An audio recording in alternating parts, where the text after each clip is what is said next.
ఓం శ్రీ గురుభ్యో నమ. ఓం శ్రీమాత్రే నమ.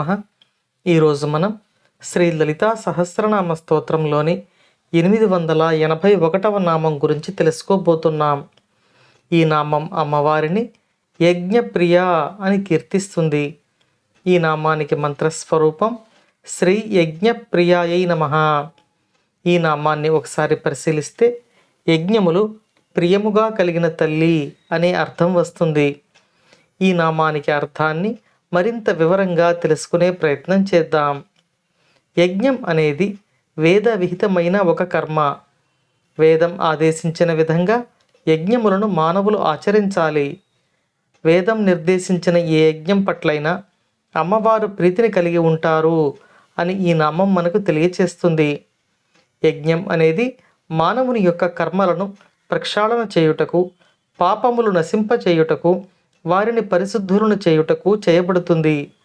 అటువంటి పాపకర్మలను నశింపచేసే కార్యముల పట్ల అమ్మవారు ప్రీతిని కలిగి ఉండి దుష్కర్మలను నశింపచేసి జీవులను కర్మబంధము నుండి తప్పించి అనుగ్రహించే పరబ్రహ్మ స్వరూపంగా ఈ నామంలో అమ్మవారు దర్శనమిస్తున్నారు.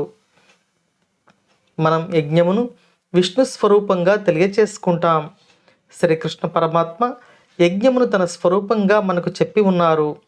అటువంటి యజ్ఞం పట్ల అమ్మవారు ప్రియమైన భావమును కలిగి ఉంటారు అని ఈ నామం మనకు తెలియచేస్తుంది.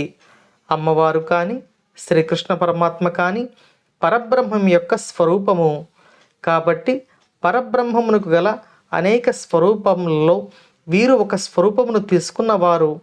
కాబట్టి యజ్ఞము పరబ్రహ్మ స్వరూపము, పరబ్రహ్మమునకు ప్రీతి కలిగించున్నది అని ఈ నామం ద్వారా మనం తెలుసుకోవలసి ఉంటుంది. సకల దేవతా స్వరూపంగా అమ్మవారు యజ్ఞముల పట్ల ప్రీతిని కలిగి ఉంటారు అని మనకు తెలుస్తుంది. మనం నిత్యం ఆచరించవలసిన సంధ్యావందనము, అగ్నికార్యము వంటివి కానీ, ప్రత్యేక సందర్భాల్లో చేసే పితృకార్యములు వంటివి కానీ, వ్రతములు, నిత్య పూజ వంటివి ఆచరించే వారి పట్ల అమ్మవారు ప్రీతి చెందుతారు అని ఈ నామం మనకు తెలియచేస్తుంది. అమ్మవారి అనుగ్రహంతో మనం నిత్యం చేయవలసిన నైమిత్తిక కర్మలను క్రమం తప్పకుండా ఆచరించాలి అని తెలియచేసుకుంటూ ఓం శ్రీమాత్రే నమః.